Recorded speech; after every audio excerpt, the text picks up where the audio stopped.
Haridas Thakur was unhappy when he heard that the Brahmana Gopala Chakravarti had been attacked by leprosy. Thus, after informing Balaramacharya, the priest of Hiranya Majumdara, he left and went to Shantipur, the home of Advaita Acharya. Meeting Advaita Acharya, Haridas Thakur offered him respect and obeisances. Advaita Acharya embraced him and showed respect to him in return. On the bank of the Ganges, in a solitary place, Advaita Acharya made a cave-like home for Haridas Thakur and spoke to him about the real meaning of Srimad Bhagavatam and the Bhagavad Gita in terms of devotional service. Haridas Thakur accepted food daily at the house of Advaita Acharya. Meeting together, the two of them would taste the nectar of discourses on the subject matter of Krishna. After some time, Haridas Thakur said, "My dear Advaita Acharya, let me submit something before your honor. Every day you give me alms of food to eat. What is the necessity of this? You are living within a society of great Brahmins and aristocrats. But without fear or shame, you adore a lower-class man like me. My dear sir, your behavior is most uncommon. Indeed, sometimes I am afraid to speak to you. Please favor me by protecting me from the behavior of society." Purport by Srila Prabhupada. While Haridas Thakur was staying under the care of Advaita Acharya, he was afraid of the behavior of the society in Shantipur, which was full of exceedingly aristocratic Brahmins, Kshatriyas, and Vaishyas.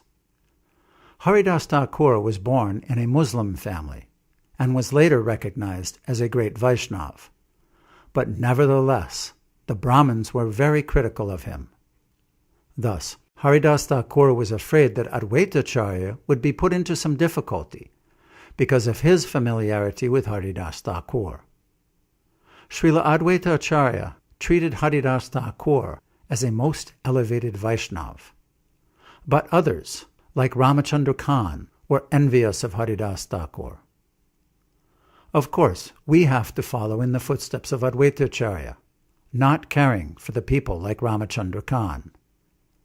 At present, many Vaishnavas are coming to our Krishna consciousness movement from among the Europeans and Americans. And although men like Ramachandra Khan are always envious of such Vaishnavas, one should follow in the footsteps of Srila Advaita Acharya by treating all of them as Vaishnavas. Although they are not as exalted as Haridas Thakur, such Americans and Europeans, having accepted the principles of Vaishnava philosophy and behavior, should never be excluded from Vaishnava society. Advaita Acharya replied, "My dear Haridas, do not be afraid.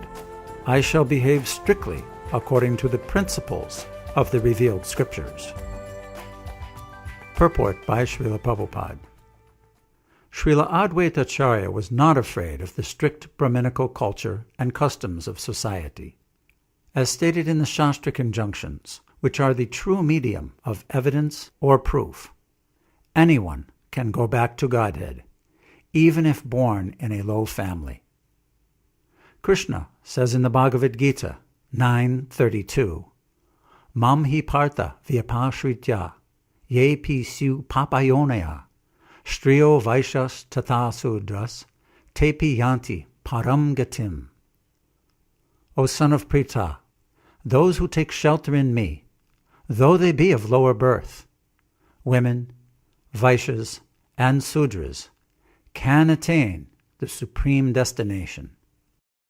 Though having taken a low birth in human society, one who accepts Krishna as the Supreme Personality of Godhead is quite competent to go back home, back to Godhead, and one who is a bona fide candidate for going back to Godhead should not be considered low-born or a Chandala. That is also a Shastric injunction, as stated in the Srimad Bhagavatam 2:4, 18.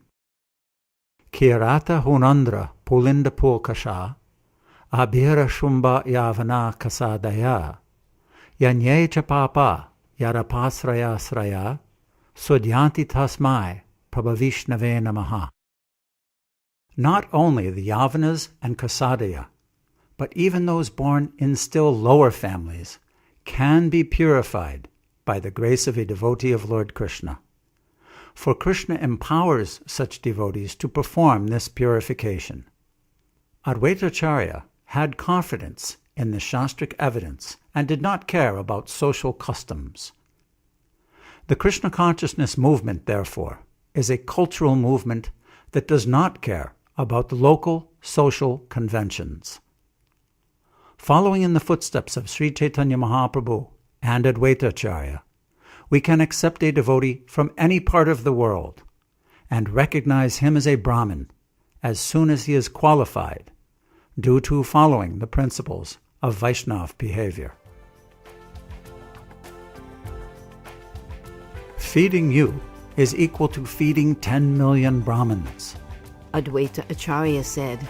Therefore, accept this Shraddha Patra.